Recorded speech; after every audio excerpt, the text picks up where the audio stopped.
Well, well, well. Hello. Mm. Mm. Hello, Shane Lee subscribers. We are back again for another home theater hangout with, this time, Don Don is back. He left us hanging last week, but the crew is now back today. Zach will not be joining us today. You got mail. He's with the family for Thanksgiving holiday. So, Don, what's good? How was your Thanksgiving? Oh, it was wonderful. I ate way too much. Ate too much tonight. Leftovers. Got up after my fasting window was done. Ate some mashed taters and some turkey. And these little stuff. You take stuffing and wrap them in bacon, fry them, Mm-hmm. little hot sauce them. I guarantee. Mm. Oh, you be watching Barbecue Pit Boys, don't you? No, not me, man. Too busy working, putting in theaters and stuff. I made a little Thanksgiving video for the Patreon crew. That's patreon.com/Shane Lee. Also, if you are a YouTube member subscriber, you can watch that video there. You got mail. If you're watching the live stream, then you guys can check out my Thanksgiving vid. But today is Black Friday. Why are you not shopping today, Don? Because F that. I'm actually back in my hometown of Kingston, New York. Somebody had asked me earlier. Kingston. They asked me if I was from Jamaica. This is upstate New York, so it's just it's a suburb town. And when I grew up, this town it was kind of bustling. It was a pretty busy town, but man, after I left, I want to say probably after COVID. Now that I'm back, a few years after COVID, dude, the mall here used to be pretty busy, especially on Black Friday. Best Buy is now gone. The Macy's is gone. There used to be like a Filene's. That's gone. Out of all the hundreds of stores that was in the mall, there's eight businesses left in this mall. So it was a ghost town. There's not even a food court anymore. It's just Oh, a big it's terrible from wasteland. the way we grew up. Yeah. But I don't care, man. There's like a handful of places I ever go to shop. If I want a sport coat and need alterations and stuff like that, I'll go to a men's store to do that. I like Five Below because it's cheap and I can just go around. Actually, I like to go to flea markets and thrift stores, man. If I do, just buy all kinds of cool stuff on there. I collect vintage glass, believe it or not. Nobody believes that, but a And particular kind of glass called Vaseline glass, and if you put it under a UV light, it glows. It's pretty dope.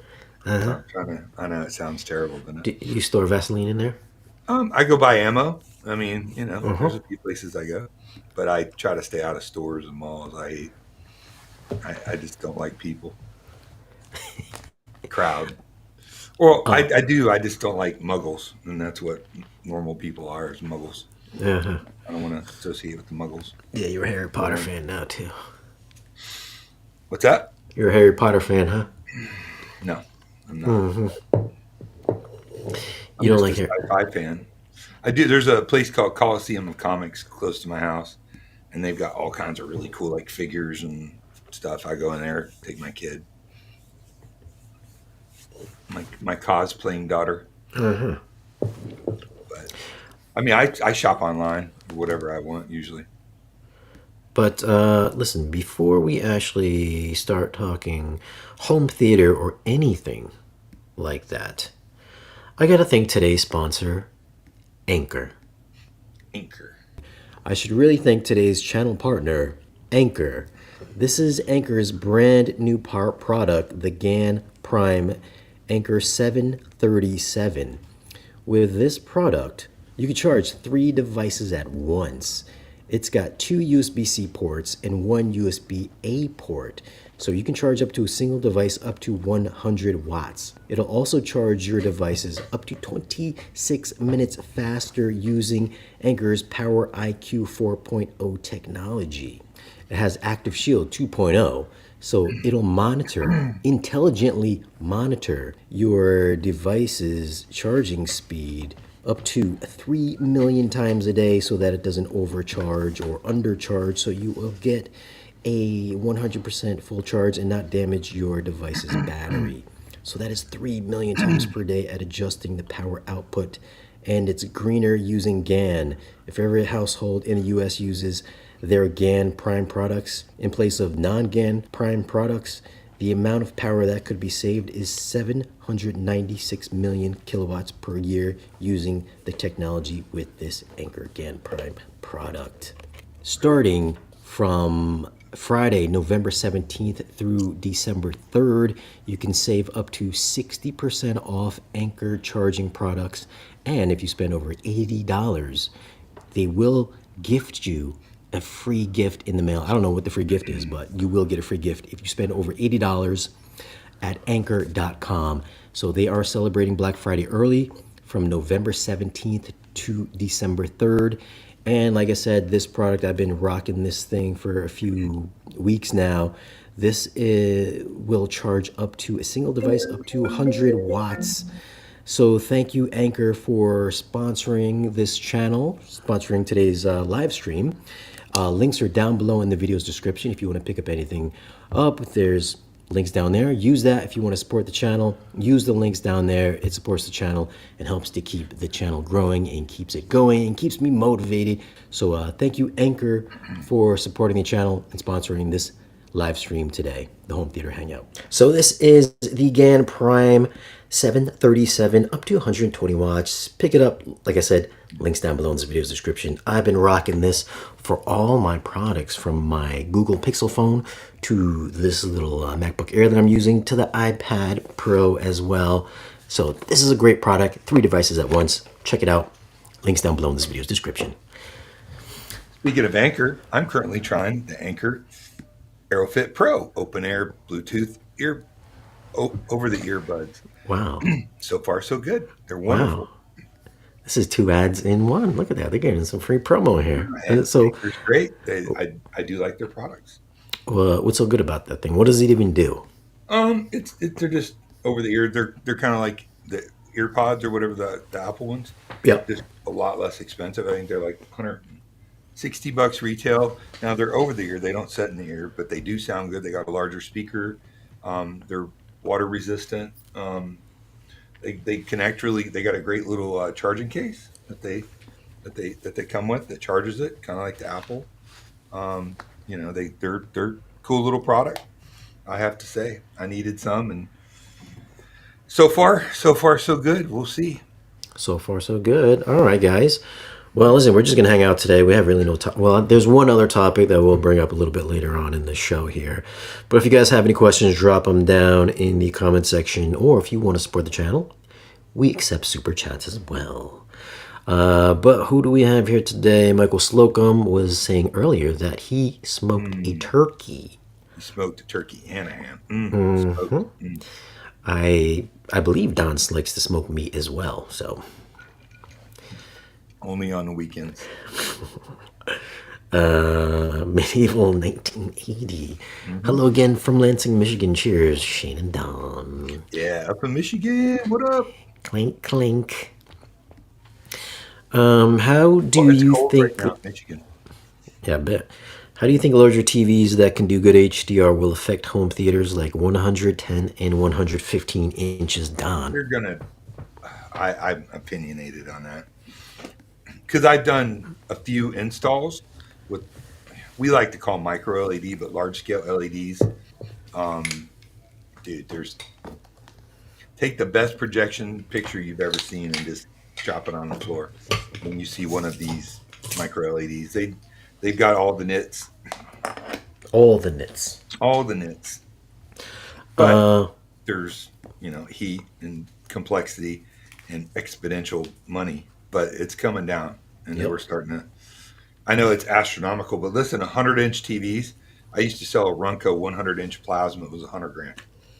Now you can buy the Hisense is Black Friday for $3,000 or something, and destroys the picture quality on it. So it's just a matter of time. Look, the projectors are my deal. I still do tons of them. They still look great. If you're not super rich, great projector. But if you're doing $100,000 projector and a $30,000 screen, then you're getting up in that same price range or getting close. It's just the future. I know the purists are going to poo-poo it, and then people are going to say it's not film-like. It's just a matter of time, man. I love projection systems. I love projectors. I sell them. I feed my family selling projectors and setting them up. Yes, you can't do acoustically transparent LED screen, but I'm working with a few companies right now. RBH is one example of making surround sound solutions to go around and supplement that. So, I mean, I would take a 100-inch TV over a 110-inch projection screen. What Because do you I think like the about? picture quality. What? What do you think about the TCL 115? Obviously, I think if you're going to go like 150, 220, there is a huge difference between that kind of size. TCL makes a 115-inch TV. That's the word. Yeah. I don't I think know. they announced I, that a I long got while. a TCL TV. It's not very big, but it's a POS. So I don't know what the quality's like. I don't know. I just go by what you know. I mean, I mean, I don't know how much it is, and I guess if you can get a 115 for like 5 grand, probably a pretty good deal. oh, it'd be a great deal. Yeah. If get a 115-inch for 10 grand, it'd be a good deal. Because with any kind of real decent projection screen and system, you're going to probably be close to 10 grand. So, Yep. Close to 10 grand. You'd be over 10 grand. You kidding me? well, I'm trying to be nice because I don't want to insult people that don't have 10 grand systems. Well, no. You've never given them a proper name. What do you- The poorest. I'm right there with you, dude. I'm poor. I'm poor. Oh, listen, I'm poor too. Look at my new office studio. Yeah. But yeah, they're coming, Mr. Sandoval.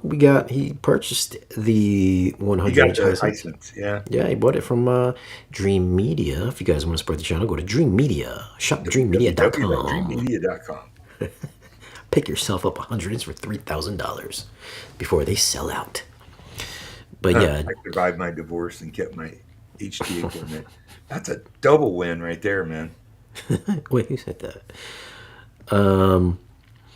Hey guys, any thoughts on Arcam versus Anthem brands pre-pro receivers? I'm sure you've installed some of those. They're both great. I like them both. I mean, I can't really pick a favorite. I like the Arc on Anthem, and I think Arcam uses Direct Live. So, a little bit different amplifier technology. I think Arcam's Class H. Yeah, Class H. Yeah, and I think Anthem's AB on most of their stuff. Yep. They're both great brands. I like the looks of the Anthem better. I think the Anthem's pretty dope. Yeah. I think another one to throw into that mix is audio control that gets no love, and audio control makes a fantastic product. Well, the audio control that I had. Well, the audio control is basically Arcam. It is Arcam. Well, most of Yeah. it, not all of Yeah. it, all of it. But audio control is great company, man. Yeah, I didn't have good luck with their last one, so whatever What the audio X. control? Yeah, so I had What to was send wrong it with back. the video? It's buggy, just Yeah, way too buggy. yeah, they've got that worked out. I mean, I hope I so. could say the same thing about Anthem and Arcam. Arcam, I Anthem bought the got- Arcam, the first new version of the Arcam. I bought it when I was working at Magnolia. I bought it to review. I think I paid like $2,400. I got to get on my pulpit again. All right. If you buy Japanese built receivers, Denon, Marantz, Yamaha, they're mostly bulletproof and will usually last you decades. When you get into the next tier up, price wise, but smaller companies, Arcam, Anthem, Audio Control, NAD, they're going to be a little buggy until they get it worked out. That's just the straight up truth. Somebody puts in literally hundreds of receivers a year. So if you think you're stepping up in longevity and build quality, you're just not. You might step up a little bit in performance, but in the long haul, the Japanese receivers are really hard to beat. And here's the deal: the guy at Yamaha told me this because we were having this conversation a couple years ago. I'm like, how come your flagship receiver is this and these other receivers start at that? And he's like, well, because these companies buy 100 chips, we buy 10,000 chips. It's just buying power. It's because they're less money doesn't mean they're lesser quality. So There you go. From the man himself. I'm just telling you. There's some very good stuff of lesser quality. I've never Well, reviewed it's that not stuff. necessarily lesser quality. It's all perception. I've never reviewed that cheaper stuff, so I wouldn't know. Whatever, dude. Is this true? Chris B says Harman Group sold audio control. I don't. That's true. I don't think Harman owned audio control. At least not recently. AV Pro Edge just bought Audio Control's home division. So, but Really? I don't necessarily think they bought it from Harman, which Harman is Samsung. So, Yeah, that's you true. think of Yeah, Harman, think of yeah. Samsung. They just use their platform, the Arcam platform. It was like Arcam, GBL, and then audio control. Arcam, yeah, they Yep. Harman owns Arcam. Yep. Yeah, I never knew who. I didn't think Harman owned audio control. I Like don't ever, think. did they? Yeah, I they don't just think. use their platform for their Yeah, processors. I something going on there. I don't know Hmm. the whole scoop. I haven't really pried too much, but we do a ton of audio control stuff, and it's bulletproof.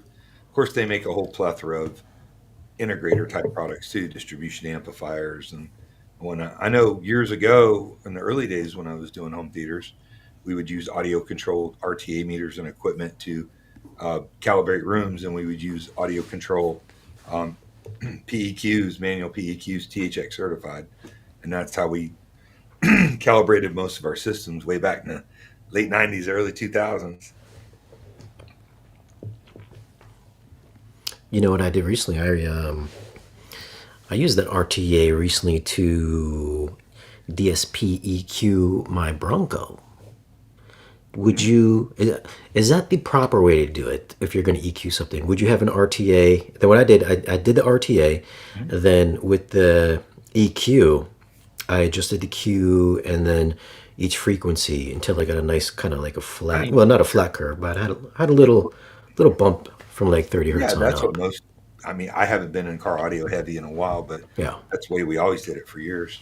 yeah, okay, yeah. I just want Yeah, to make I sure. think maybe Gel Audio has their own maybe calibration setup, but that's not really my area of expertise. Yeah, I just RTA'd it. It sounds definitely way better. I use the JL Audio speakers. Yeah, Gel Audio's pretty. That and Focal. Focal makes really great. Morel makes good car audio speakers, but I like the sound of the Focal and with JL subs. I went a little cheap and I made my own subwoofer with the Dayton Audio subwoofer. I'm sure it's great. I think it was like the Ultimax 15. Yeah, I think bumps. I think bumps. Patrick Troy. I know we've discussed this many times before, but I'll let Don answer it this time. Storm versus Trinnov. Potato patata. You I got mean, experience with I both. think that Trinnov's got a lot of new stuff coming out, including the direct digital connection. I think depending on what scale and level of theater you're doing, we just did a massive theater, and we used the Trinnov with the 32 channel extension for 64 total channels, and we were able to do the um, all the speakers were active, and we were able to do all the crossovers inside the Trinnov. So that's pretty dang powerful. But Gene's got the Storm Audio at his theater, and I've heard that thing 150 times, and it sounds amazing too. So I think you're splitting hairs at that level. I think they're both great. I really couldn't put one in front of the other, to be honest with you. I would like to have both of them at the same time, just to do a little stereo A/B comparison. I think it would be. I mean, they're both super high end, super great products. So I think at that level, you're splitting hairs, man. I don't know. if you could measure something, it would probably be an audible difference on the two. Yeah. How do you feel about that, anyways? Inaudible measurements. Well, they're inaudible. So, Does it? Well, a lot of people base their purchasing decision on well, inaudible measurements. people buy because they're fed a lot of bullshit from a lot of people. Just like, the measurement nut jobs out there. It measures perfect. I've heard speakers that measured amazing that didn't sound that great to me. Measurements are important, and I'm not going to be that guy that says it doesn't matter. They completely matter to a point. But if it's it's an inaudible measurement on a distortion or whatnot, you're not going to hear the difference. Really, I mean, you can't. I wouldn't base a buying decision on that. Let's put it that way. Yeah. Yeah, I guess. I mean, look at That's Emotiva. They sell tons of shit and they measure well, and they're just not great. Yeah. I think me and Zach talked about it last week. I kind of equate measurements to like having the perfect recipe for, like a chicken dinner or something like that. Sometimes you might like a little bit more salt, a little bit more pepper. It might not be the perfect recipe anymore. So everything's kind of seasoned to taste. It's a whole subjective All right. So the hobby. thing that nobody ever, ever, ever talks about, and why would they, is build quality and longevity. Right? If you're dropping serious coin on a product, wouldn't you want it to last a long time? Yeah, I that's what I'm mean, saying. nobody ever talks about that. To me, that's one of our main concerns as an integrator because people spend 100, 200, 300. We just closed the job for $850,000, right? Longevity and build quality. How well does it function? If you're splitting hairs on a couple dBs of distortion or a couple micro measurements of distortion that you're never going to hear, you're just not doing it right. Yeah. Just as an example, consumers, right? So consumers, people buy. How many times have you ever heard somebody go, "How many watts are them speakers?" Right? That's Uh-huh. the old phrase. Or, I used to work at a company called Sound Advice years ago, and we were the largest Yamaha dealer in the country. We sold a ton of Yamaha. So in the RXV line, the line that they had before the Avantage, and they were rated from 20 to 20. So they had, somewhat realistic measurements.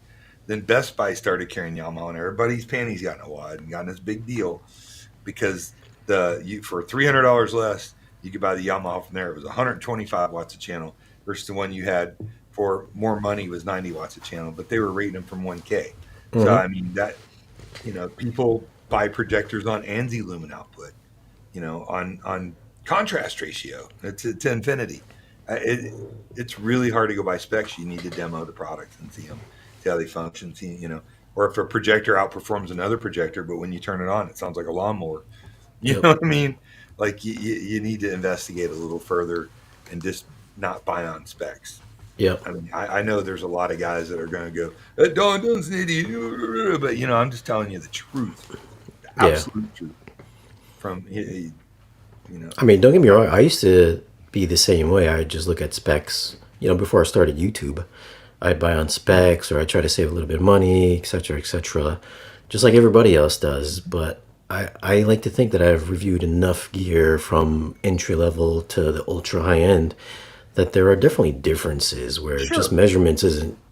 You actually have to hear the stuff, and most folks, are not going to have the chance to A and B, or to listen to many things in their own space to tell the difference between something. it's complex, and Yeah. I Trinnov waveforming technology. Okay, gotcha.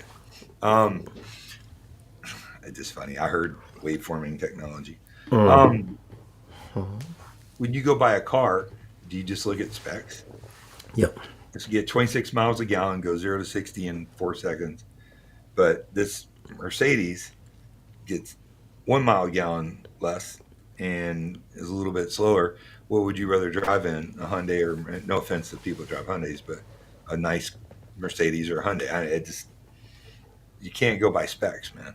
You gotta, just like speakers all have their Yep. own sound. And Yep. anybody says that they should, no speaker should ever have their own sound, but they all do. Everything You know does. that. Yeah. Yeah, they all do. They all do. No They matter all have what their they own stuff. measure. Yeah, and just like speaker cables, they matter to a point, but I know Gene's big on you just use piece of wiring and all that, but Yeah. I'm not gonna put $20,000 speakers with a coat hanger that's stretched out to do that. There's Yeah. so much. My pet peeve is just so many people out there just talking shit, Yeah. and people are spending their money based on that, and they're not looking at the whole picture before. Because everybody works hard for their money, man. Yeah, for sure. You know, And for those people that just like want to talk stuff about expensive things, that they're just like, oh, it's so like you. expensive, the diminishing returns, Yeah, etc., well, etc. Well, I mean, look, dude, a $3,000 pair of speakers these days now sound pretty damn amazing. Like a for sure. Wendell speakers or some of the other brands out there give you a lot for your dollar. Yeah, They're Are they gonna sound as good as a $12,000 pair of focals or a $15,000 set of paradigms? No, probably not. I mean, you're definitely going to get more performance, but it's diminishing returns. You know, then we get the guys that are like, my Denon 6700 would be just as good as your Trinnov or your no, Storm. it's not. So, It's not. It's not. yeah, Well, I mean, but you're talking 3 grand versus 30 grand. yeah, It's a big gap, dude. that is a big gap. Plus, the feature set, stuff like that, that most people don't.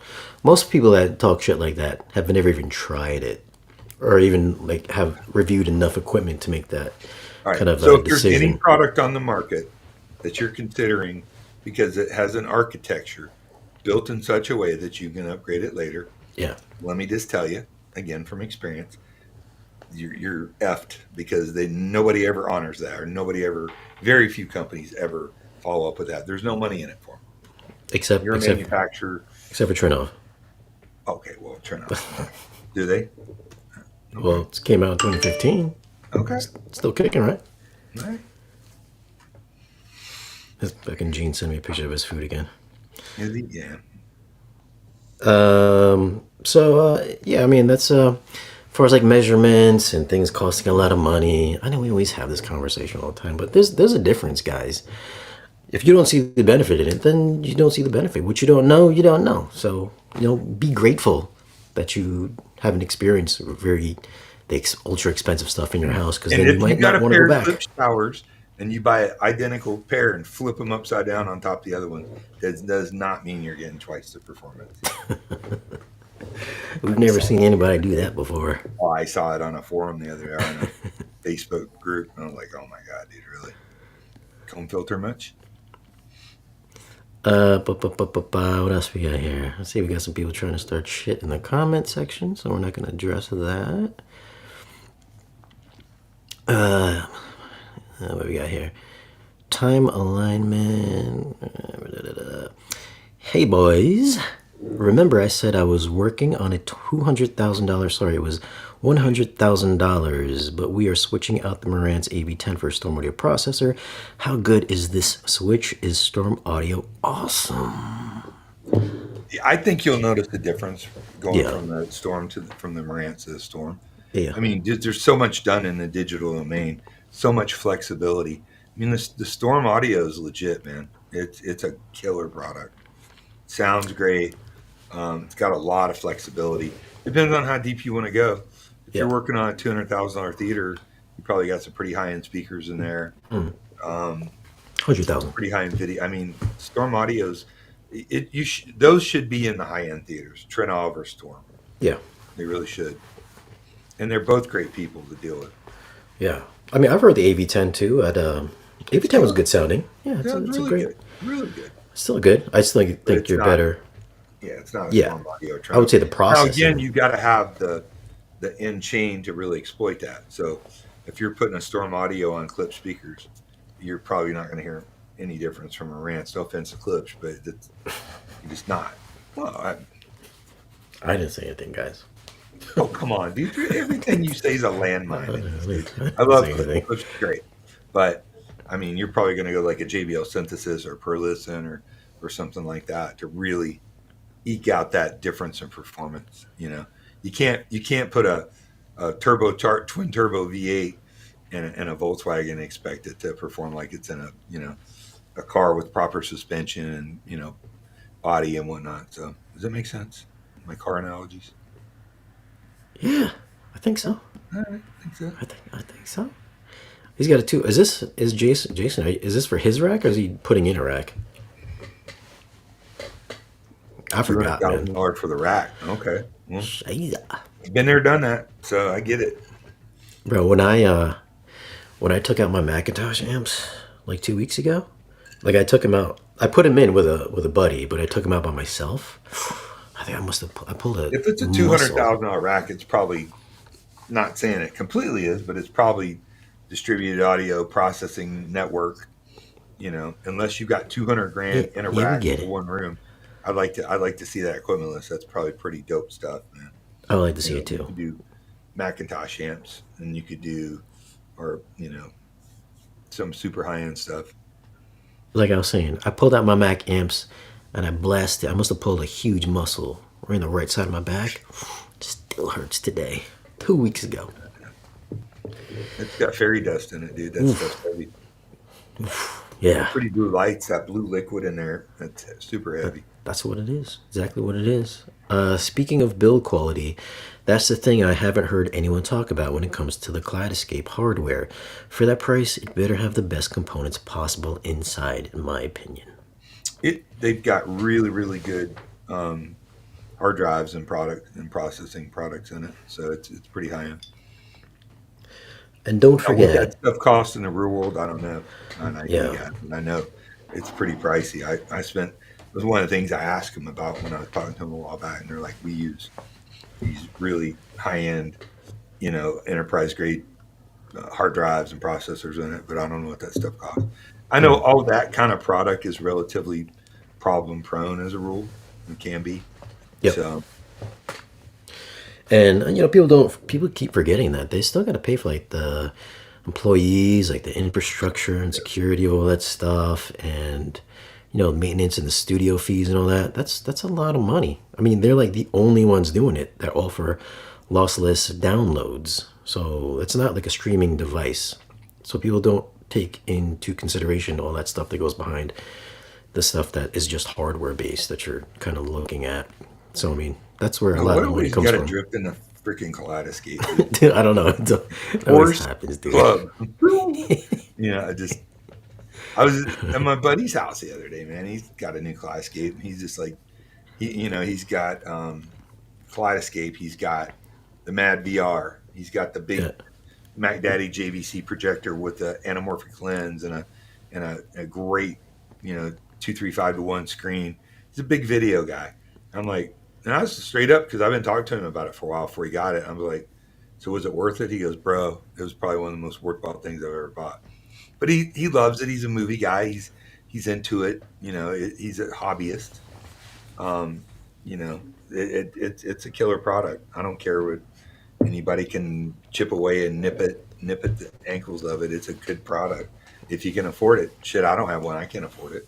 Oh, are you talking about Kaleidescape? Yeah. You're talking about that still? What? If everybody could afford, if it was $100, everyone would have. Everybody have it. Yeah. Everybody would have one. If a Ferrari was $5,000, everyone would have that as well. But you know what? This is where most folks are, and then for the guys that worked extra hard in life, that's where these products are. Well, dude, I just think it's great that people push the limits of what technology can do, because that always trickles down. And maybe. It does. I mean, Trinnov's been doing this for a while. Hasn't? I mean, not Trinnov. I mean, Kaleidescape's been doing it for a while. Nobody else has kind of taken up that. Kaleidescape has changed a lot for a while. Kaleidescape was a completely different animal 20 years ago. I know I sold them. They were crazy. Yeah. You think they're expensive now? Yeah. Nuts expensive. I mean, $30,000 point of entry. And it was crazy. But I like looking at like G-Wagons and Bugatti videos and Supercar Blondie, shit that I could never afford, but I don't see many people in those forums, those comments, just blasting it. Really, it's just like because they're called haters. Yeah, it's just like this Our hobby, our niche. We got so many haters in our niche. Dude, if you got It's crazy. like a Rendell surround system and a big fat Denon receiver and a nice Blu-ray player and a killer display, you're way ahead of the game. You Yeah, yeah, what you yeah. can do now in a home theater versus what you could do 20 years ago, it was so expensive. Like I was selling projectors for 70, 80, 90 grand and sometimes double stacking projectors, which you don't know what that is. CRT projectors. I People remember spend mad money on G90s, it. the Now, Sony G90s. well, the Sony G90, yeah, Yeah. yeah. I was doing Vidicrons and G90s and G50s. Mm-hmm. It's so much better now. Like we're like I said, I've said several times, we're in a renaissance of technology. You could do the $5,000 Sony, and I know everybody's on JVC's nuts right now, and they make a great projector. There's no doubt. Or the JVC equivalent, a decent screen and a decent set of speakers, even klipsches, and you'd be in home theater heaven. Somebody asked about a decent system for a living room earlier. Yeah. Have you even heard of the full Sonos system lately? They sound pretty good. Not lately. I heard them back I'm telling back you, a the couple years art ago. with the Sonos subs and a couple of their new big rears actually sounds pretty good. I mean, I wouldn't be satisfied with it, but most people would because I'm a nerd.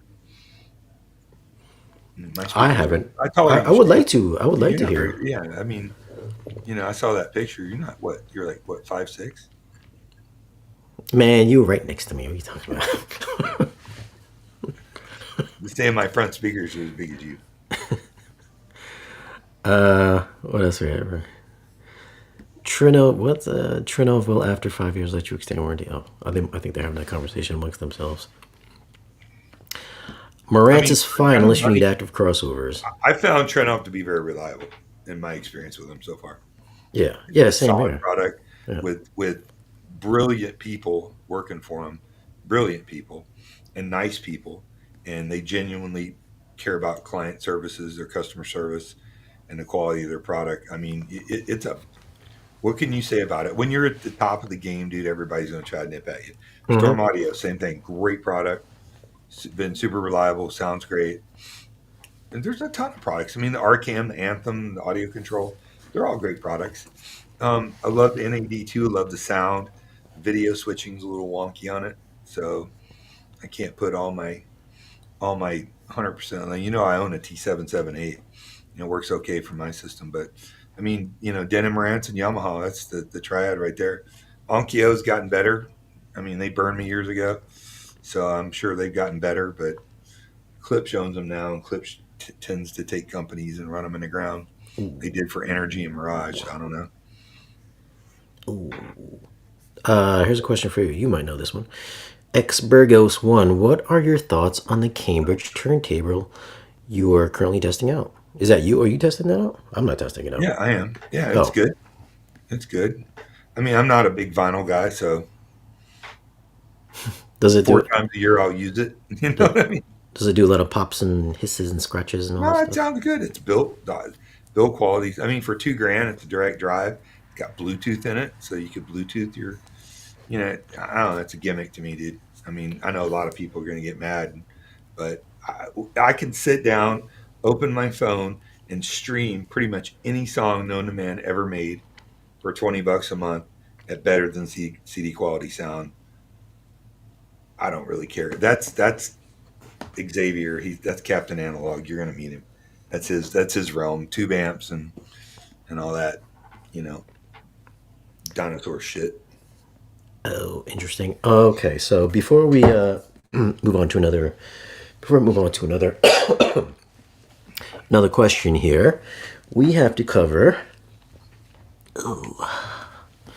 We have to. We got to thank one more partner of the channel. Guys, I want to take a minute to thank today's channel partner of the home theater hangout, Mint Mobile. Wireless plans for Mint Mobile start at just $15 a month. For $30 a month, you can get unlimited talk, text, and data for just only $30 a month. You know, before I came to Mint Mobile, I was paying triple what I'm paying now from one of the bigger wireless providers, and I will never go back.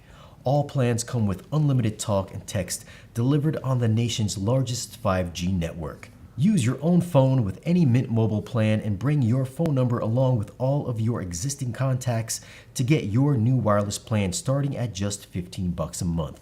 And get the plan shipped right to your door for free. Go to trymintmobile.com/Shane Lee. That's trymintmobile.com/Shane Lee. Cut your wireless bill to just $15 a month at trymintmobile.com/Shane. And thank you to Mint Mobile for partnering with the channel. If you guys want to save money on your wireless bill, that's trymintmobile.com/Shane Lee. I'm writing a breakup letter for Verizon right now. But before we move forward, Go ahead. I got an unboxing. We got a couple of unboxings to do. And listen, if you guys are on my Patreon, I'm probably going to give these guys away, or on my YouTube membership, I'm going to give these guys away. This is the box set for the Expendables, and this is the Expendables 4. Let's go ahead. Let's unbox this little bad boy. I have not watched these clearly because I'm unboxing them right now.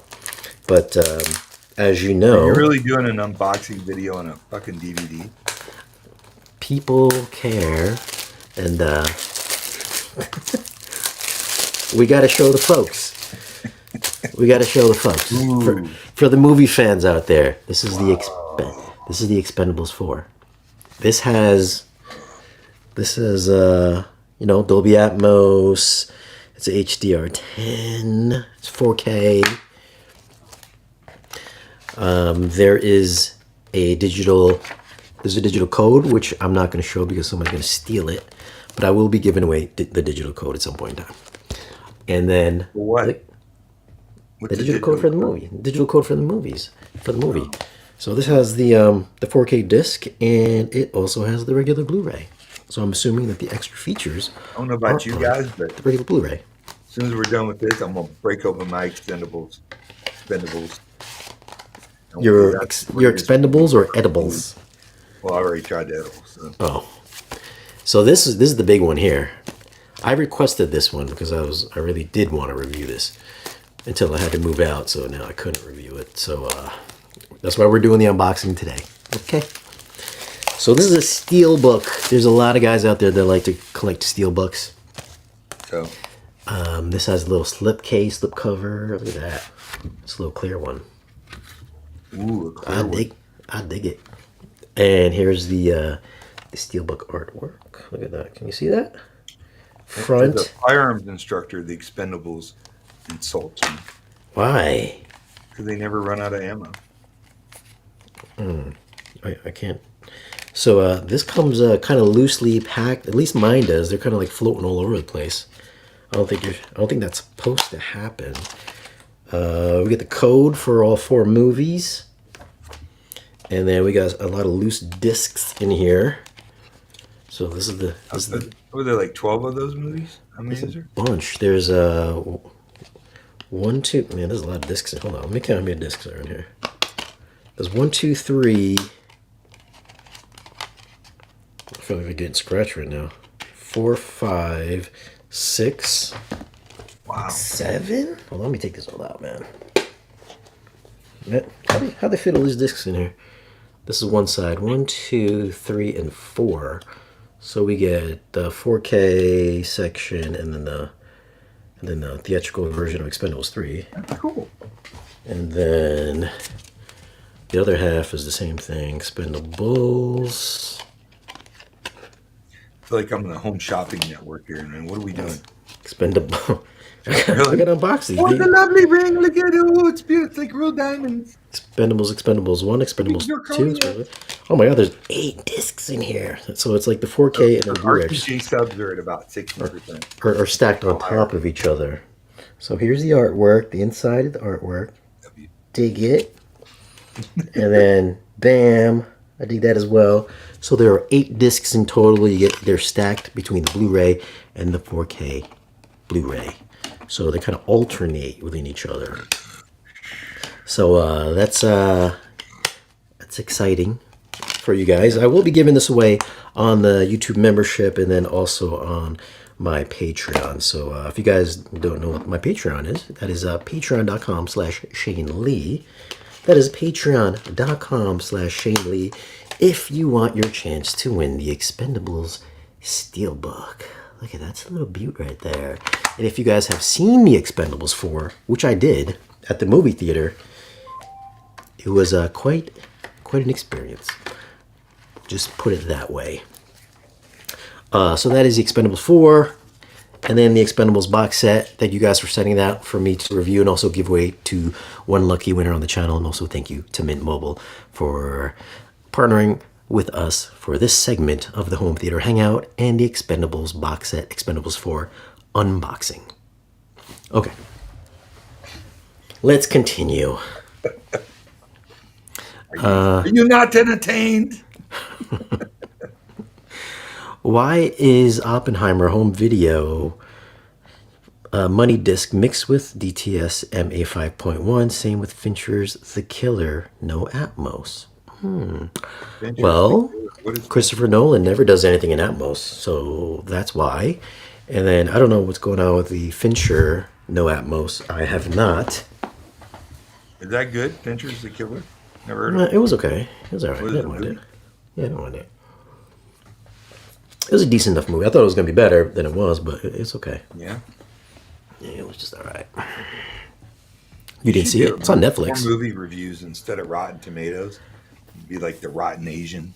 I reviewed The Killer last week on my live stream. So if you guys had missed that, it's on the other channel, Dynamically Challenged, which... I liked Oppenheimer. I thought it was a great movie. Yeah, I thought it was boring. Well, you would, but for a more sophisticated palate like mine, I thought it was excellent. The history, it could have been about 40 minutes shorter, though. Yeah, if it was like 40 minutes, 45, maybe an hour and 20 minutes shorter, I would have I would have been into it. Him flexing his creativity. Like, he was just really trying to make it, really trying to be artistic on it, which I appreciate. I mean, cinematography was great. It was a cool movie. I really enjoyed it. I don't know what you mean. I'm trying to be artistic on Oppenheimer. With the sound and the videography, you got to pay attention, Shane. I paid attention. You like Godzilla, if you were watching Tenet, Tenet was far more artistic of a movie. I like Tenet. Yeah, it was way better than Oppenheimer, I thought. Well, it's a way different movie. Well, if it's just, a movie's a movie. One's better than the other. I like stories about history that are, thought-provoking and I kind of got the whole way it ended and stuff. I mean, it was, there's a little social message in it that we shouldn't freaking nuke ourselves. Yeah. I liked it. Listen, we need this. I'm glad the writer strike's over. We are so dead on content right now. We need more. Did you see, what? You're going to go, I reviewed it on my channel. What? The Creator? I did. Yeah, I watched it. I didn't review it, but I did watch it. Did you like it? I thought it was good too. It wasn't like, a super original idea. It's been done a few dozen times before, but it was still good. It was cool. I thought it was cool. I thought they did a good. It was acted well. Special effects were great. I mean, the sound was really good. It was entertaining. I mean, we haven't had anything like, wow, that was amazing since that Top Gun movie. We need some more good stuff. I can't believe they pushed Dune back again, they just brought it back 3 weeks earlier. But wasn't it supposed to come out in December? Yeah, it's supposed to be. I think first week of December or something. Did you go see Napoleon yet, or is it hit a little too close to home? This was me. I saw Napoleon today. I put up a post on the community tab that I went to see Napoleon. No, it was good. It was good. So, like I said, I'm back in my hometown, Kingston, New York. It used to be a Regal Cinemas, which I think back in the day was okay, but Regal was all right. Like 15 years now, my return back. They haven't really updated the theater at all. It's now owned by a company called NCG. I don't know what NCG stands for, but the theater's a little bit nicer. They gave everything a fresh paint. Now it's got recliners. Screen sizes are all exactly the same. One thing that bothers me is that the screen is like kind of all the way to the left, and then to the right is the exit. So it's like it's a not symmetrical theater. So that kind of bothers me. And then the dialogue came out of the left channel speaker. Then the surround effects came out of the center, and then the right channel speaker. So there's a new theater that was remodeled, redone. It was bought by a different company. near where I live. It's from a company called B&B Theaters, and I Mm-hmm. think they're out of the like Nebraska. Like they're like a wholesome family group or whatever. But they redid this theater called the Grove 16, which is infamous because some guy got shot and killed there, even though it's in a really nice part of town. Yeah. Yeah, but dude, the sound and picture quality and sound quality are amazing. So there's some good Well, companies out there. B&B Theaters. well, not this one. This is NCG. So actually, I am a member of the AMC A list, which is 12 movies a month for Yeah, 24 bucks. yep, me This too. one, since it was not AMC, I had to pay $14.25, which I haven't done since I've had AMC. So my theater experience was subpar. But then the movie itself was shot beautifully. Although just the story was kind of all over the place. I felt like it didn't know where it wanted to go. And then Napoleon. Joaquin spoke in like just a regular old American, his normal accent, while everybody else had like a French or He was British great accent. gladiator though. He was, but in this, I was expecting Napoleon to be like French, but he wasn't. He was just like an American, just a regular dude, just American Joaquin Phoenix. And Joaquin was like taller than a lot of the guys. My understanding is that Napoleon was supposed to be like, Napoleon was 5'6". okay, Looked that up well, earlier today. clearly Joaquin Phoenix was like 5'9" or something. So he was kind of like looking eye to eye to many people, sometimes looking down on certain people. I was like, okay, well, I guess maybe Napoleon's really not short. And then it was just like this weird thing. He had this weird love for Josephine. I don't know the story of Napoleon, but Josephine just didn't seem to like really care for him. He was just like pining over the whole movie. I think it was like a forced love at the end. Are we supposed to believe Josephine really did love Napoleon at the end or not? Hey, forced love is love too. So I thought that was a little fucking weird.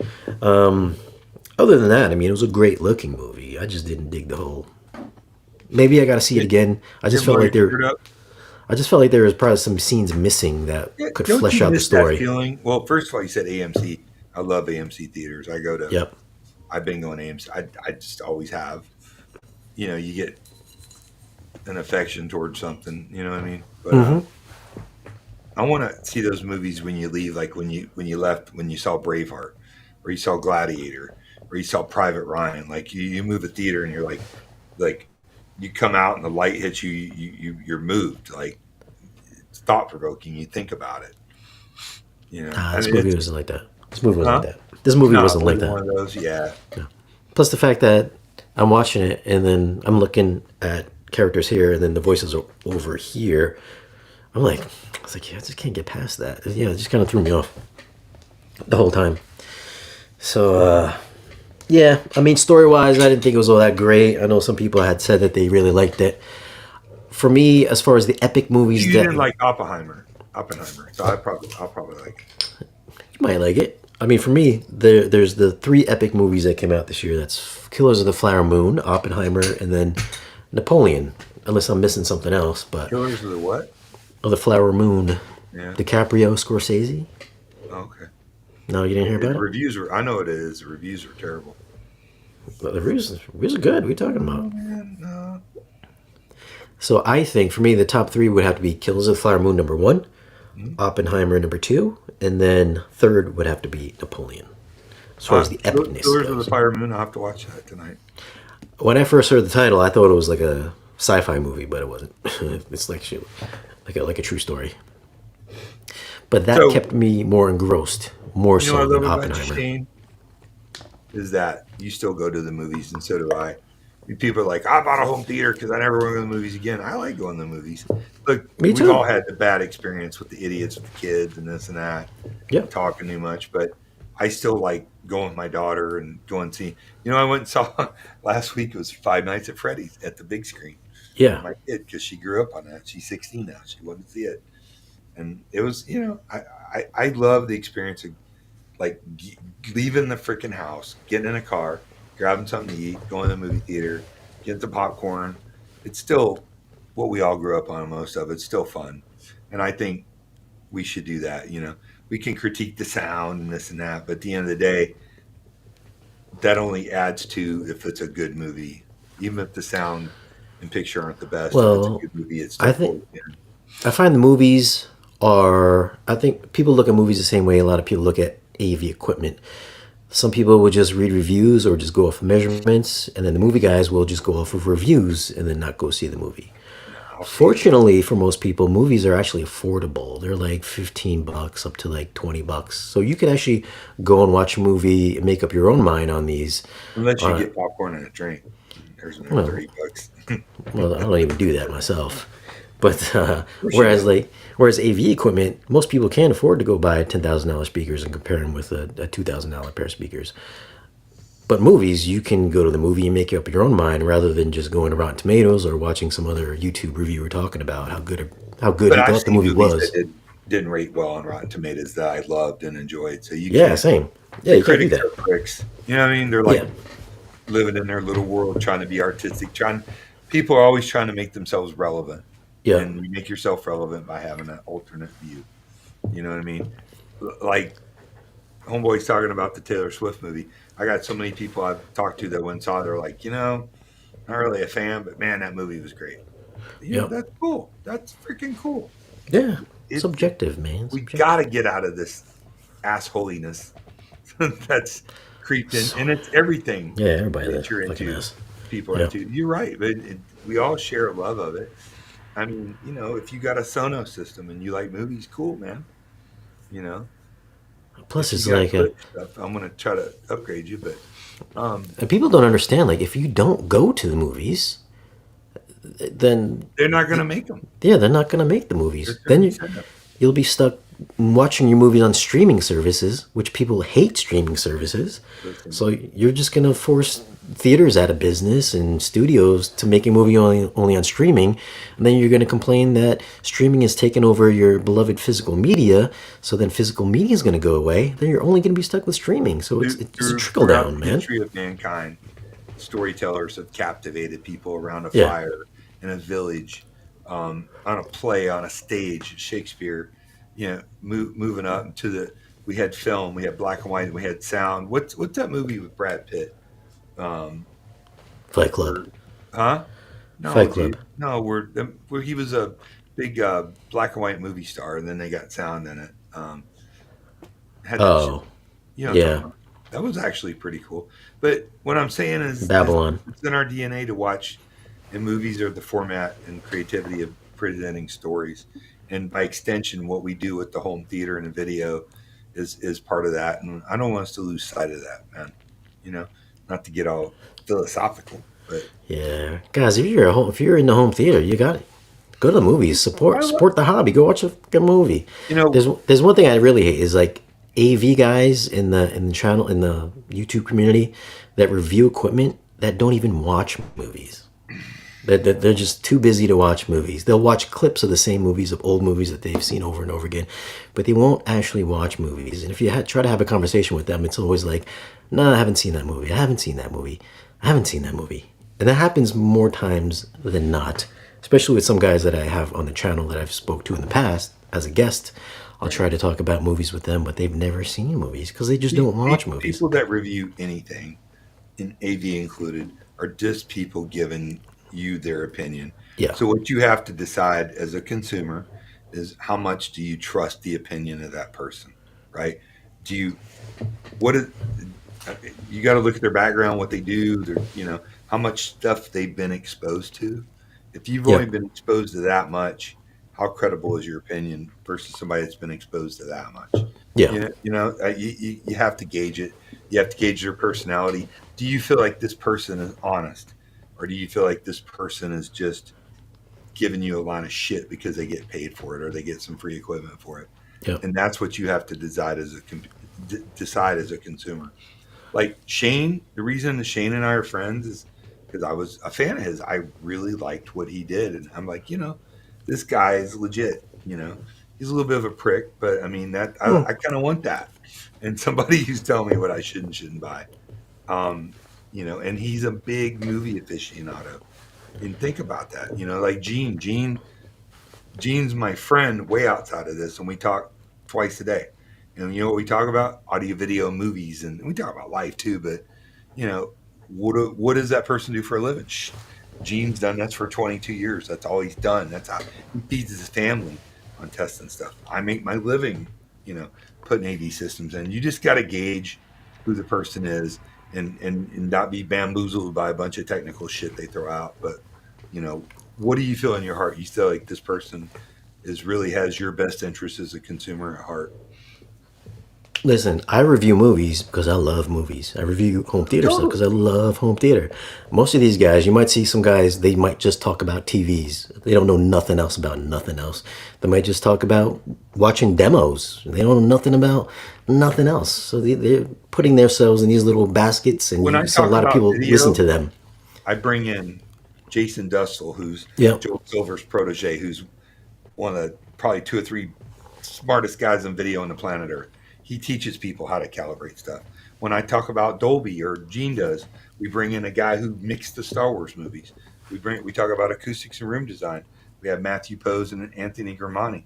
I mean, if we're not an expert in a particular area, we try to bring in people who are. I mean, that's invaluable, guys.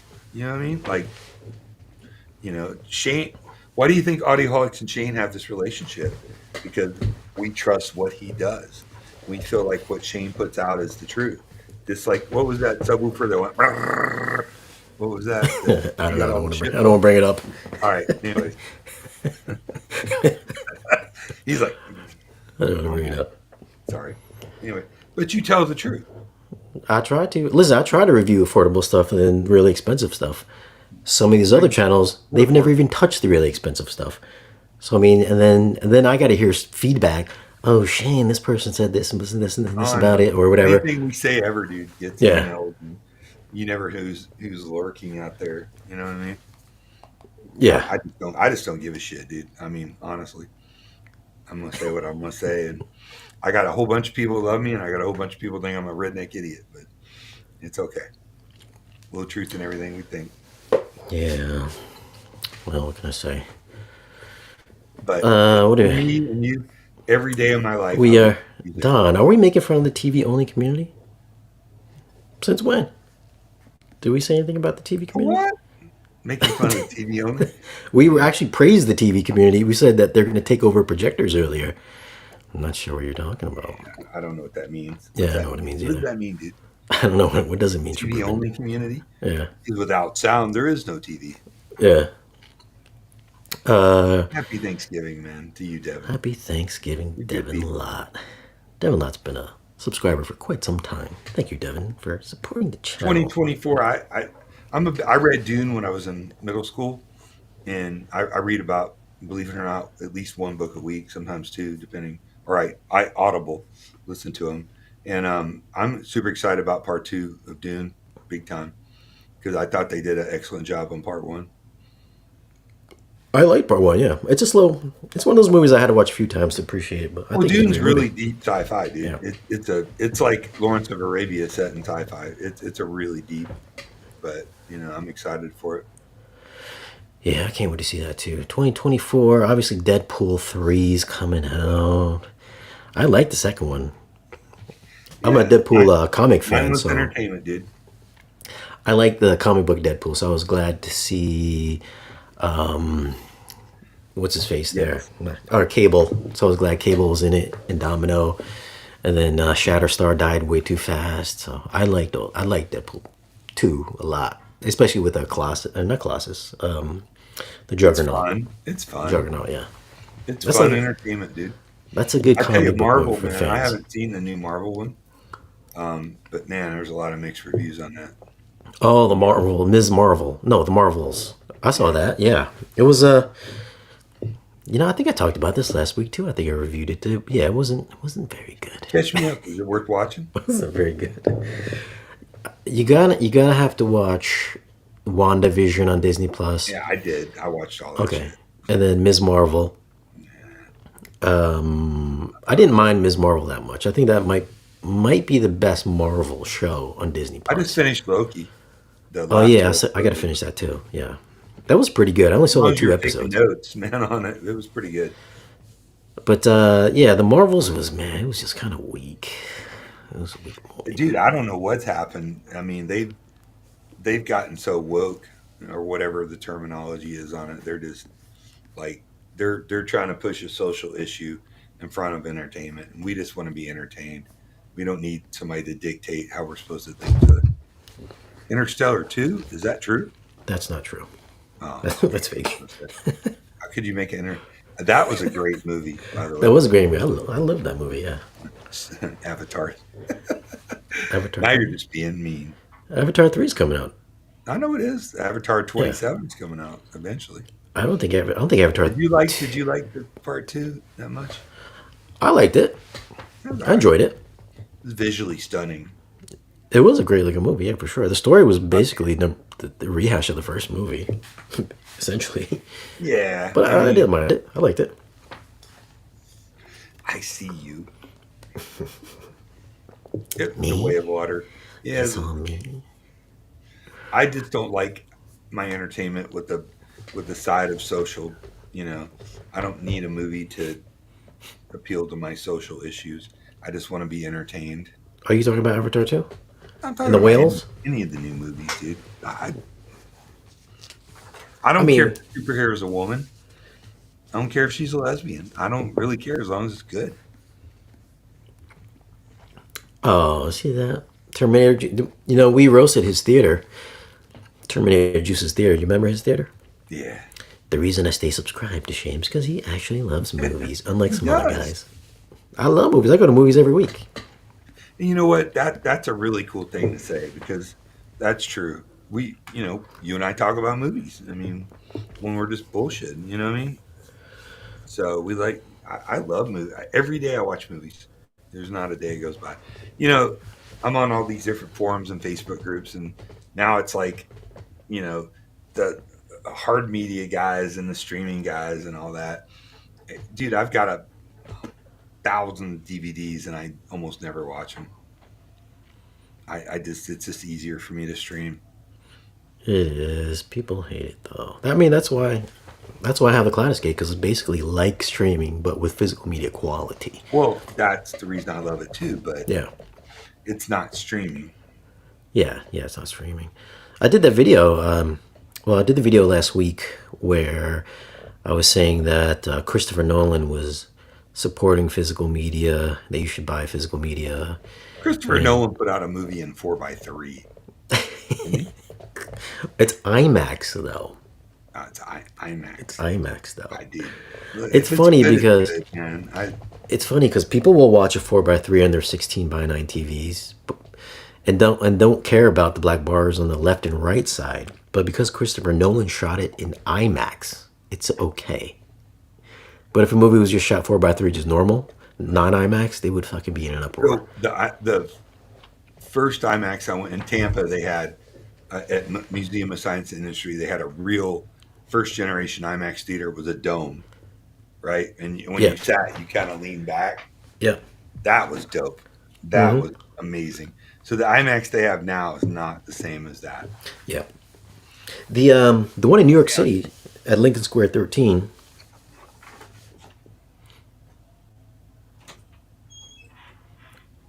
Oh, I guess he's taking a leak.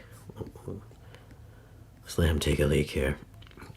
So the IMAX over in Lincoln Square 13 where I went to go review Avatar 2, that has kind of like, it's not a dome, but it's got the curved gigantic screen that kind of wraps around the audience. And aside from that one, maybe there's like one in Australia or something. I don't know of too many of them that are still like the 8-9 story sized IMAX screens, but the one in New York City is. So if you are fortunate enough to live near the New York City one, you do get that big wrap around, take up your field of view circumference with the Lincoln Square 13. And also in Connecticut, in Norwalk, there used to be an IMAX that was the same thing, which was at the Norwalk Aquarium, but they've shut that down and turned it into a highway, unfortunately. Yeah, it sucked. That's when I saw the Dark Knight there at the aquarium there with the real IMAX, and when I saw that, it was like letterbox. But then when they showed the shot of Batman on the skyscraper, It when he's about changed. to, yeah, so it filled Yeah. up the screen, And Mhm. that might have been the first time I've gotten like vertigo because the screen was so big and it was like That's looking cool. down on the city. I was like, holy shit! It felt like you were on the rooftop because it's Yeah. so big. That's movie watching right there, Yeah, dude.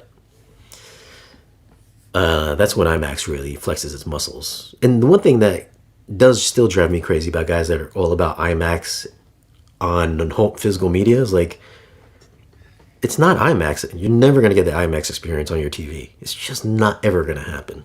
Like never, ever. Yeah, you got to have a 220, 250-inch, 300-inch screen. Yeah. Really kind of get into the fully immersive video part of it, which is important. I mean, like I told you, I went to that theater years ago, and you sat in it was a dome.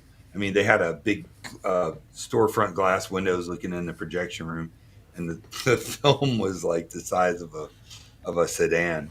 You know, yeah, it was a really cool experience. So I would like to I would like to check out like a floor to ceiling wall to wall screen at a home theater. let's see, Travelsvania movies have always appealed to social issues. That's for sure. I 100% agree, but they did it covertly, not overtly. Was what I Yeah. believe was the difference on it. You know what I mean? And listen, I'm not saying the whole woke thing. I'm not getting political on any dumb shit. I'm just saying a lot of them are just shoved down your throat. And do if you're going to do a social issue, that's fine. Just do it in a way. I mean, Oppenheimer was a social issue about nuclear proliferation and weapons, but it was done in a subtle way. Is all I'm saying. I'm a big student of movies and history. I love old movies, black and white movies, and I would agree with you. They've always touched on social issues, and that's great. There's just a way to go about it that's different now than it used to be. So Don, let's bring up this video right quick. Sorry. Let's bring up Terminator Juice's video. Since he's changed it since we roasted Yeah, I it remember last that. time. I remember the nice email. Yeah, you remember this sent. one? Yeah. That was Nice great. email. Let's check it That out was here. very nice. Yeah, very nice. Maybe we can just re-roast it, huh? Turn on the volume, my man. In today's video, I'm going to do an updated Can you hear that? home theater tour. Looks I'm great. just going to walk around with the camera. I've done quite a bit since my last tour video or walk around video. I don't think he was in our whatever you last one, wanna right? call it. Like his face wasn't. I thought it was worth showing you guys. I'm pretty excited about some of the stuff I've done. If you're one of the people who watched my last video, you already saw one of the things. But yeah, also I was rewatching a video from like a year ago after I finished my front wall, and I was just Terminator Juice. talking about how I thought I was done upgrading. I was done changing things, and I still had my old curtain door and stuff. And it's just funny how Listen, if much you guys I've want to done get your since I theater said roasted, that. send them into the So channel. I'm gonna go over everything, do a full tour. Email in the video For description. anybody that didn't see like my last one, so I'm gonna turn the camera around and let's get to it. Let's get to it. So nothing's changed up front, but again, Very clean, huh? anybody that's new Super here, clean. Yeah. I would just show it's 113 and a half inch 235 to 1 Kick ass. screen. Yep, completely yep. transparent woven. I am thinking of going to 16 by 9, but For what? Why would you do that's that? a topic for another day. Well, there's my Most movies are in 235. vertical I know column, because I review them. plastic treatment, Like 95% are in second 235. vertical Yeah, but column, which houses not all TV shows are. my side surround. My kids about no TV show. This is a home theater, not home TV. Redoing Shut up, those Shane. so I Shit. can house some Vocal speakers. Look at that, right? He did the column Yeah. in the back. Remember he had that Yep. jank setup? Surround Yep. in my Yeah, that's way vertical cleaner. column. Beautiful. Doors I did Yeah, look at earlier that, this clean. year, Perfect. and Where's the door?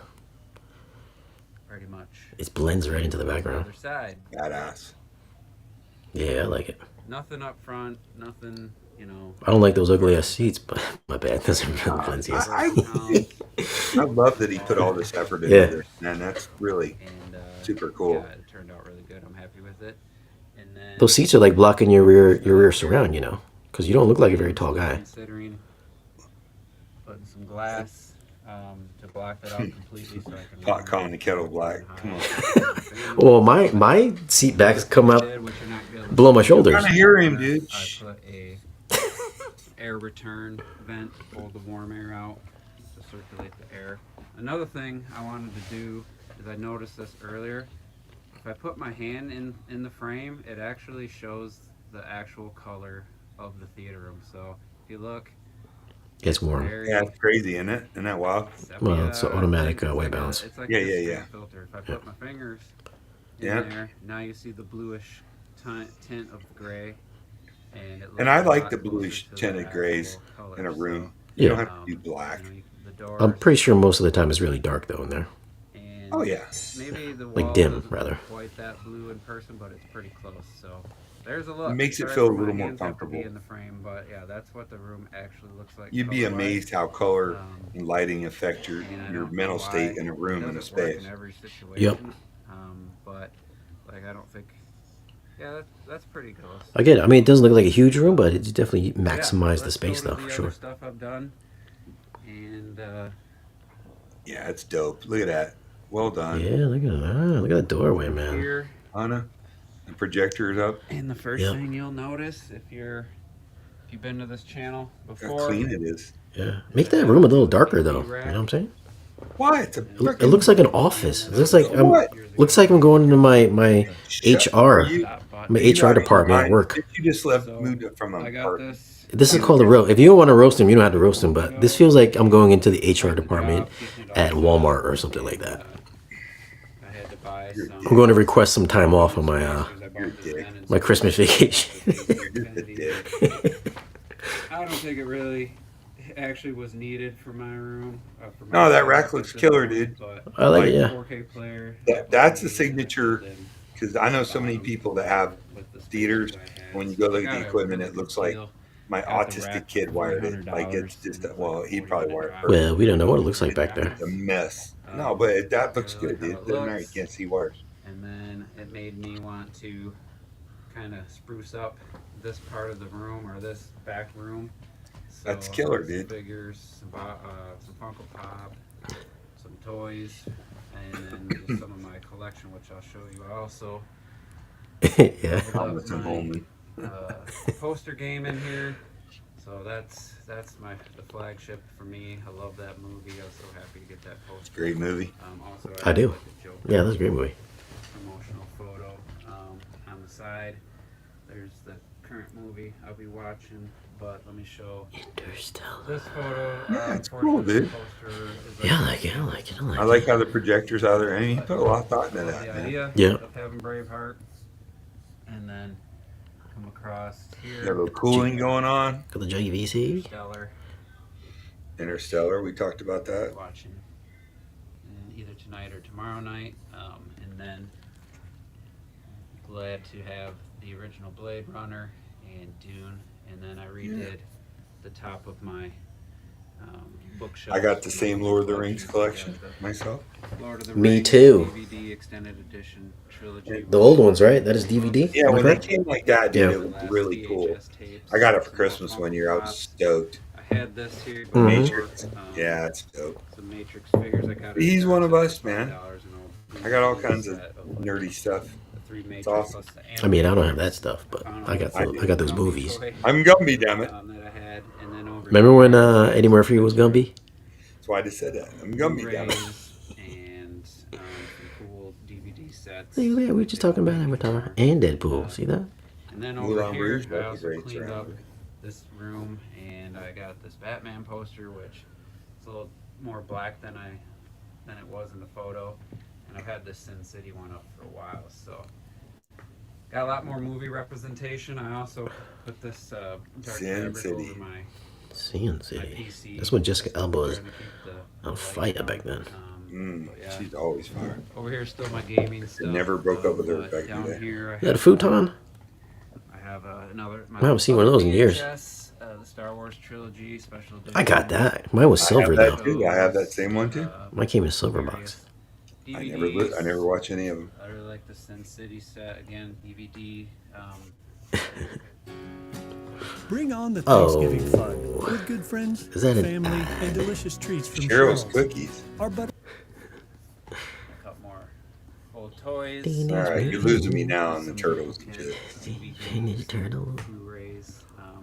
So yeah, it's been quite the transformation. And I'm really Looks happy good with though. how It's all it nice and neat, came clean. together. It is very nice. Neat. I get in this room a lot more now. I like how the This kid's getting in trouble. He's like, "Come on, meet me down in the office. Let's talk about your punishment." Dude did a good job. He did a really good My job. old rear surround cutouts were there. I did patch and it looked good, but I figured, might as well put some mini posters up there. I think it looks good. And also trying to bolster my physical collection because, days are numbered. I'm being able to buy physical movies because if you're in Australia, I think Disney already pulled the plug. Australia, mate. Galaxy 3, I don't think they're releasing anything else. So I'm trying to support, not always full price, but trying to buy as many movies as I can. I just pre-ordered Prey Steelbook. That's good. So, yeah, that's a look at everything. I look at. I'm really I happy. look at a lot. Anybody'd be happy with to my have room that. right now. Yeah, it's a good room. I would Definitely like to better than have it was more the first time around we saw it. calibration done on my audio because I feel like I could only take it so far, and I think there's probably a little bit of room to take it to the next level. Roasting your theater is a like I said, service I might built be for going to you. 16 by 9 screen, but it's going to be like really close to the ceiling and then right down to the subwoofers. But kind of want that extra height for IMAX enhanced and 16 by 9 or 1.85 to 1 movies because I have like 20% of my collection is in that format, so plus all the shows and stuff. But I really love how this looks with the sculpt screen, so I'm kind of torn. Also, if I do that, I'm gonna upgrade over the silver ticket. I got Don, what should he get? Seymour, but it's not as big of a jump. Seymour, so I might really. look at a micro Or curve, Severson. like Stewart. or something. Seymours are hard to beat. Depending Dude. on the price and what I could actually get out of it, but anyway, that's it. Just wanted to say, thanks that. to One those take. that have been following me for a while. Oh, video You know, editing. I'm not like Okay. putting out a bunch of good home theater. Boom. He did a great job. Very nice update. Hats off. Don Dunn approved. Hats off. I dig it. Yeah, I like it. I like it a lot. See that? We gave him a couple recommendations. He came through, and now it's like fucking perfect. A fucking perfect space. It's pretty cool. Yeah. And you don't gotta have $1 million to have a killer theater. Says who? It takes a lot of elbow grease. Says who? Damn it. No, that's killer, dude. I thought that's just amazing. I mean, it's a really clean space. I'm sure him and his family enjoy it and have a great time. Everything's all cleaned up, nice and neat. Looks great. I mean, what can you say against it? I mean, the dude's maximizing. It looks like a basement, right? It looks like a basement, yeah. Yeah, we don't have basements in Florida. It sucks. From the look of that office, the cement walls. Probably very quiet down there. No, that's cool. For what reason? Wish we could have basements in Florida. Well, I don't know, man. The basements up here are kind of fucking dank. What else? Anything else? Any other interesting questions you see, Don, before we log off of this? Yeah, whatever questions you got. Time to shoot. What else you got working on over there? What other Cambridge stuff you got over there? Who, me? Yeah, you. I got the 150. Their integrated streaming app, and I can say that I've had Yamaha flagship, Krell, Heigl, Name, Multitude, and this thing for $3,000 is just awesome. It's got a great app, great Hypex amps on it, kind of like NAD uses. 150 watts channel and 8 ohms. I've been driving the little integrated 150. It's badass, dude. It's world class. Cambridge has always been about putting out really great products at a decent price, and they really hit a home run with this one. I love the piece. I'm gonna probably buy it from them. Yeah. Anything coming up at CES you're looking forward to? At CES, nah. I don't think there's Smoker anything. hookers. I'm kidding. The I don't know. Is there anything? I haven't heard of anything like new tech or anything coming out. I mean, CES is not so much an audio video show anymore as it is a gadget show. Yeah. Yeah. You know what I mean? When's the last time you were to? Have you ever been to CES? No, all those people don't interest me. Yeah, weirdo. I don't care to be around all those people. And oh, and Shane TVs. hates to fly, just so you know. I'll do it to fly. It's not a secret. Mr. Player Safe was afraid to fly. No flying for me. I mean, I drove all the way to Audio Advice. Shit. You did? I'm I proud. did not. That was not. Well, so did you. Yeah, I was there.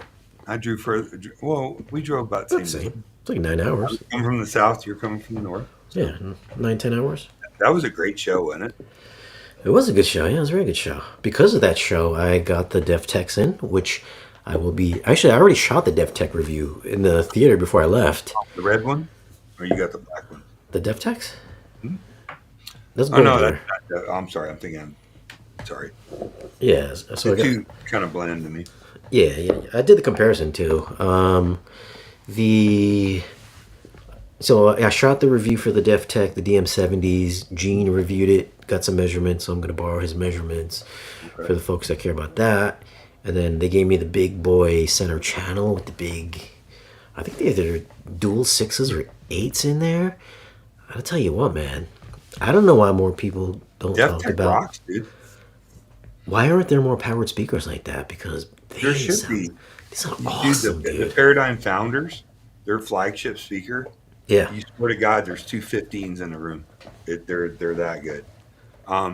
Listen, the bipolar speakers, not good for a wife, but great for a speaker. Now, in the right configuration, and if they're set up properly in a room, they're very room dependent. I think they sound really good. You know, it's like having Logans. I mean, they're dipolar. Yeah, for sure. But that full range center channel, wow, dude, it's so Hammers, sick. huh? It's so cool. sick. That's cool. I'm not Yeah. taking it. Dev Tech's no joke, man. You know, No. they've been I wouldn't say they make anything cheap, but they've been on the more affordable side. But you've always really gotten a lot for your Yeah. money with Dev Tech. You really have. I mean, one of the best subs I've ever owned was a sub Dev Tech built called the Trinity. And let me tell you something, that thing was a monster. Very few I don't think I've ever owned one single sub that could match the output of that thing. It was not in the sound quality. And of course, they quit making it. But I feel like having that full range center, even though it's not true full range, but it digs pretty freaking deep though. Yeah. It sounds so good, better than crossing. I know people always want to cross their shit over 8 hertz. I get it, but then when you hear like a center that goes almost full range, it just fucking elevates it. It's so much. It just sounds way better. I just think it sounds better. He's asked if I've ever done a room with Genelec. And matter of fact, I have. We did a theater for kind of a media room theater for a guy who was commercial mixer. He mixed like TV commercials and he mixed a lot of stuff. And we used Genelecs in that one, and that thing was pretty dope. Now this is a while back. It was a 7.1, but I tell you, the subs weren't so great. But I tell you, those Genelec monitors hammered, and they sounded really good. But big money. No, Yeah, Dev it's Tech was expensive. not owned by Mirage. Mirage was part of the same company as Energy, and Mirage actually made a really great speaker before Klipsch bought them. And Energy was one of the best speakers in the world for the money, period, hands down. And when Klipsch bought them, they just poo-pooed on them. So they all was the Canadian, the ARC or whatever the big sound thing in Canada where they had Anatoly chambers and whatnot. A lot of companies. And NRC, right? NRC, yeah, NRC. Yeah, it was national. And Energy and Mirage were great speakers back in the day. Back in the day, yeah. They were never the same as Dev Tech. They had the omnidirectional tweeter up top, right? What is your take on commercial cinema brand speakers for home? most commercial brand speakers for home are cringeworthy harsh. Yeah. You know, they're not in big, huge rooms that are acoustically treated and EQ'd. I don't recommend using a commercial brand or type speaker for home cinema unless you're going to put the effort into mechanically treating the sound and a lot of equalization. Are they just basically designed for just SPL, large room? Pretty much, Yeah. pretty much, to be located behind a screen. Yeah. And but you got to look how big a movie theater is. Yeah. I mean, some are bigger than others, but they're usually massive. So you have to have some kind of output to do that. Yeah. And wouldn't they, obviously, they would sound their best near, like, hitting that reference level for that type of space. I would assume they would sound harsh at maybe like a lower volume, smaller rooms. I just harsh in general, Yeah. in my opinion.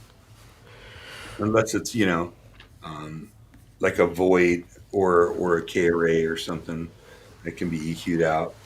There are companies putting out those type of speakers that are more musical.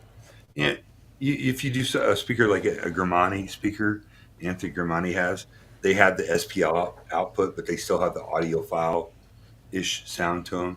And there are a few companies that do that, but for the most part, a lot of those speakers are overly, they're just cringeworthy. They really are. They have great dynamics and output. They're just not very musical. Yeah, it's not, they're not about like fidelity. Some JTR. No, JTR is not really harsh. JTR is for a horn system with a waveguide. JTR is probably the most musical I personally heard, and I've spent a lot of time listening to them. And if you like that sound, plus they have the dynamics and the outputs of the compression driver and the horn loaded speaker. It's not my personal taste and what I like, but if I was doing a big theater, I would do a speaker like that, and RTJ or JTR would be among my first choices to do that. What size room would that speaker really shine in?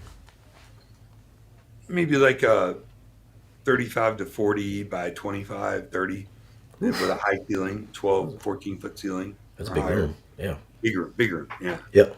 You have to scale. If you get most of the speakers now, like a Def Tech or a Rendell or whatever, they're limited by having a 1-inch dome tweeter. Anything with a 1-inch dome tweeter, even if it has a waveguide on it, is going to limit your output and your dynamics. The tweeter is going to limit it. It's going to break up at higher volumes. So you need like something like a compression driver, a horn, or maybe a big ribbon tweeter or a series of tweeters on it. That's why M&K used to use 3 1-inch tweeters in an array, or some other companies use a multitude of tweeters. You're always going to be limited. Like, I was talking to somebody the other day. They're like, man, I want to build this massive theater. I'd love that. My dream system would be the Focal Grand Utopias at $250,000 a pair. But even they have a 1-inch, as good as it is, beryllium tweeter, it's just going to compress at the kind of volumes that you need to create and fill a large space like that at reference level. You have to do something that has the dynamics on it. So that's where the trade-off between dynamics and sound quality are, and some people do that really well. I mean, Perlisten has an array, and they're capable of filling a large space. What's the Dominus, like 16,000 or 6,000 square 6,000, foot? I think. Yeah, not cubic foot. Or cubic foot, sorry. I just did a theater at 13,000 cubic feet, but we did a much more powerful, high end with a lot of ribbons, and I can't talk about it yet, but it sucks. Still. It sucks. Not till the TV show comes out. 6,500 cubic feet, Dominus. Yeah, 65. Okay. Yeah, I did one that was 13,000 cubic feet. Well. And that's where a professional speaker designer would come into play, and they would do the calculations on this, like a Matthew Pose, for instance, or Grimani. They would take the room, the space, and do calculations on output, so they knew what type of speaker to specify in that particular room that would give you that reference level output without strain. Yeah. So you would think that the compression driver in the JTRs is as, say, transparent as something like a per listen tweeter or full cal It's really, I tweeter? mean, well, the RTJ is going to play louder. I mean, it's just, Oh, maybe not. Let me not say transparent as resolving. it's just a different sound. You know, if you like the sound of horns and compression drivers, which a lot of people do, Yep. that's the best I've heard. Um, So it still sounds like a compression driver, is what you're saying. Not necessarily. You just have to listen. I mean, it's a different sound. Okay. Well, I mean, you want me to effervescent sound? Trying to get your take on it. I'm Yeah, trying to I narrow it mean, down. if you like that sound, but if you're in a big acoustically treated room with a shit ton of seating in a large space, those types of speakers are going to give you the output that you have Yeah. to have. You just can't get even by big ribbons. You'd have to put huge waveguides and add multiple ribbons to it. They're the only ones that are going to give you that 130 dB, 1 watt at 1 meter, 135 dB. That's going to translate to loud sound when you're 20 feet away from it. That I mean, Okay. All right. So not quite as resolving as something like it's a ribbon or a maybe more resolving and different. more resolving. It's just a different sound. Interesting. All right. I mean, I've never heard a compression driver that was like as musically resolving as it, like a Martin Logan or if you get over your prejudice against them, you should. I'll try to get that with new speakers. You'll be I don't have a prejudice against compression drivers. I'll just talk about compression drivers in general. most of them suck. They're just loud. Okay. Okay. Guess we're not gonna get to the bottom of this Oh yeah, somebody switched with from your mini JBL review. to JBL from B&W. I'm sure that was a substantial upgrade. You switched to JBL from B&W in Walls. Well, which B&Ws? The Diamond series are awesome sounding. 800 series rather. Totally different animal, dude. Well, I don't know. You tell me. I don't know what he's got. Well, The don't either. JBLs from the 800 B&Ws? What's that? The 800 B&Ws? You don't like the sound of those? I think those are great sounding. Sure. Yeah, he didn't. Well, he didn't really specify. It just Not said what the I would CL. spend my money on for that kind of money. I tell you that right now. What would you get? Some compression driver. RBH's SVTRs. Uh, They go, all right, 800 B&Ws, you're cute. Let me show you what some real sound is. But different kind of animal, right? I suppose ribbons first. Look, nobody knows anything about RBH, and I keep yelling from the rooftop, you got to try it. Maybe in my near future, maybe my home theater would be I've got some RBHs. stuff coming to test. When you do, you're going to fall in love with them, dude. I guess we They shall have, see. they have compression driver type dynamics with audiophile sound. I've heard Teos. And those are You pretty did? good sound. Yeah. What'd those you are think? good sound. I thought it was a little bit weird that he would mix the RBHs with the focals. Personally, but I mean, I guess he's just making do with what he got. I'm surprised he didn't go RBH's full bore all the way Well, around. he does the digital, the active ones. I've never heard a speaker ever in my life that sounds better than those. He's got like the SVT FRS or He's got something like the that. SVTRs, and SVT. I have the Okay. SVTRs, but ours are different. So it's modular. So the bottom part is dual 12s, Yeah. and then you have the mid range tweeter module, which is 3/8 and a big ribbon. And if you want to go, you can go the extra and put 2 more 12s on top, which we didn't. Well, Gene's But got it. yeah, so Teo's got it where he's got 1 amp running both parts of it. In my system, I have a separate amp running the bottom part. It's 2,400 watts a channel. Then I have an RBH amp running the top modules, which is 600 watts a channel. And it just absolutely hammers.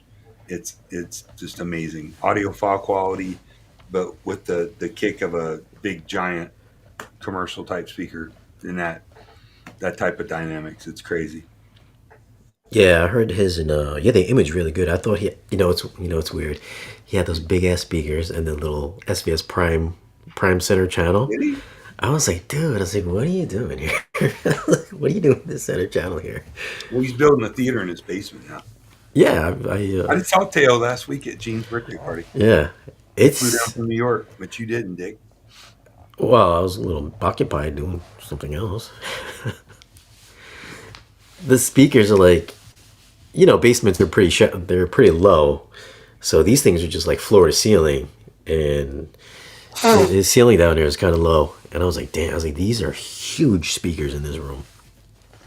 They just like Oh, they're they're just massive, huge. dude. Yeah, You come into my house, like well, I've got audio everywhere. So it's ridiculous. But you come into my main system, and it's like these giant. It's pretty yeah. cool. People are like, You wow. tried the Beryllium 12s, right? The compression. Mhm. Okay, difference between that and the JTR. They're real, What's more resolving? real similar, real similar. We know you're friends with one of those guys. I'm friends with all those guys, but I'm just telling the truth. They're very similar. I mean, listen, the RTJ with the big horn and 410s, there's hardly any speaker. Uh, maybe if you're talking about Ascendo, you talk about the Black Swans would be the closest with the big horn. I mean, they're just real similar. They're an excellent. They're point source. They're an excellent speaker. They don't play very low, so you gotta Yeah, if you get knock up off early. some at We're 80. just talking about the compression jabber, Don. I mean, dude, fuck, I don't know. I mean, I've heard them in different rooms, but I've never heard them side by side next to each Okay, other. What do you all want? right, They're all both right, they're all right. both kick ass. They both cost a lot of money. They both play insanely loud. Having those Ascendo 12s, the Ascendo will resolve more. How do you know that, dude? That's just you saying Maybe that. he knows. We don't know what he knows. Maybe Have he you heard them knows. next to each other? I Maybe haven't. MW knows. I've heard both of them. Have you? Maybe he knows. I don't know. We don't know. I don't know. I You have know. to let him I know tell us. those Ascendo 12s were like Yeah. having a Porsche. They just as loud as you wanted to play them. They were fast. They were responsive. Um, you know, I wouldn't say they're the most musical speaker I've ever had, but they were damn dynamic. Okay, what's a more musical speaker? That speaker or JTR or TJ, whatever way you want to go. Nobody puts baby in a corner. They're both great. I think anybody'd be happy with one. Okay, so I'll put that way later. giving us a politically correct answer. Okay. You want me to lie, or do you want me to just tell the truth? I heard one in my house. I've heard one's in other systems. I mean, I know that the RTJs are like 3 times as big. Okay. They got 410s in them. Okay. All right. All right. All right. All right. All right. Well, Don, what you got coming up on audioholics.com? I've got like 3 speakers I'm reviewing in an integrated amp. So writing reviews for. Get my penmanship on it right now. Just in case you guys didn't know, Don actually writes. He doesn't seem like he would be the kind of person to write articles, but he actually writes articles on audioholics.com. I mean, I read 1 or 2 books a week. I can't judge it. Like Matt Post says, you can't really judge a book by its cover. What was it Matt said? Matt was talking about me with somebody, and he's like, "That guy?" And he's like, "Yeah, I can't judge a book by its cover." So, Guys, also, if you want to support the channel, you can find links down below in this video's description for Anker and their new chargers, or any product from headphones to chargers to Bluetooth speakers. They are running a Black Friday sale, so pick up anything from them. Use my links in this video's description. It'll help to support the channel and then keep the channel from having more sponsors in the future. And if you want to visit patreon.com/Shane Lee, you can also support the channel there as well, or become a YouTube member subscriber, where I'm going to give away the Expendables box set. There are 8 discs in here, 4 4Ks, 4 Blu-rays, and then I'll also be giving away the standalone Expendables 4. That last shot with Megan Fox at the end. You might know what I'm talking about. Naked Fox. Oh, did you Should say never broke naked? Did you say Naked Fox or Megan Fox? Both. Oh, okay. But thank you for hanging out with us tonight. Come join us next week. It should be me, Don, Zach, and maybe Kellen next week. I did try to get Gene on tonight, but Gene is in Sarasota right now.